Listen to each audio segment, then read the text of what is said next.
विरल माध्यम को माध्यम 1 तथा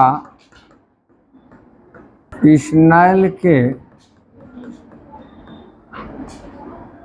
नियमानुसार क्या हम जानते हैं, यही होगा 2n1 बराबर, यानी दूसरे माध्यम के सापेक्ष किसका अपवर्तनांक, पहले दूसरे माध्यम के सापेक्ष पहले का अपवर्तनांक। जैसे ये दूसरा माध्यम है और ये कौन सा है, पहला माध्यम है। यहाँ देखिए आपतन कोण क्या है, I है, अपवर्तन कोण क्या है, R है। तो दूसरे माध्यम के सापेक्ष पहले माध्यम का अपवर्तनांक यदि हम निकालेंगे तो यही होगा बच्चा sin I बटा में sin R। किसी को कहीं परेशानी है तो बता देंगे आप। अब यहाँ देखेंगे चूंकि क्रांति, तो आपतन कोण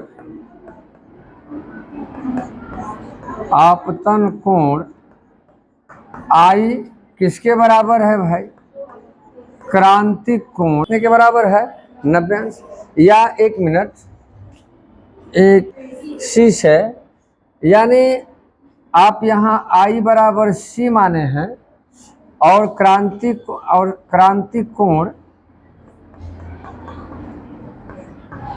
C बराबर ये कितने के बराबर है, 90 अंश के बराबर है कि नहीं है। 90 अंश के बराबर क्या है, यानी क्रांतिक कोण जब ये C है तो ये जो आपका मान क्रांतिक कोण C है, तो उस कंडीशन में R बराबर कितना हो जा रहा है, 90 अंश। जो R है मान लेंगे समीकरण नंबर क्या है 1, यहाँ आप लिखेंगे I बराबर C तथा R बराबर 90 अंश का मान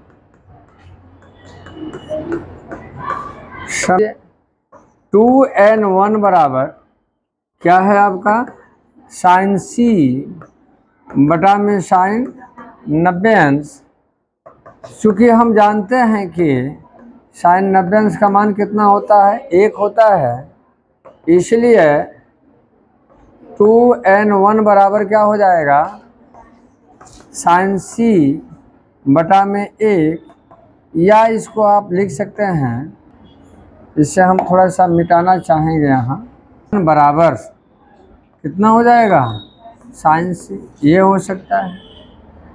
यह किसके सापेक्ष है, सघन माध्यम के सापेक्ष है, ये विरल माध्यम का अपवर्तनांक है, इतने के बराबर होता है। या जैसे आया है यहाँ 2n1, यह क्या दर्शा रहा है, तो सघन माध्यम के सापेक्ष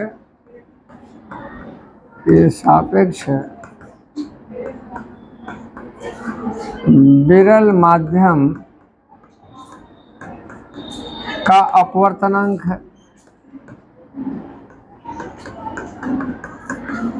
ये है, यानी इनका अपवर्तनांक है, क्या दर्शा रहा है, ये 2n1 दर्शा रहा है कि नहीं।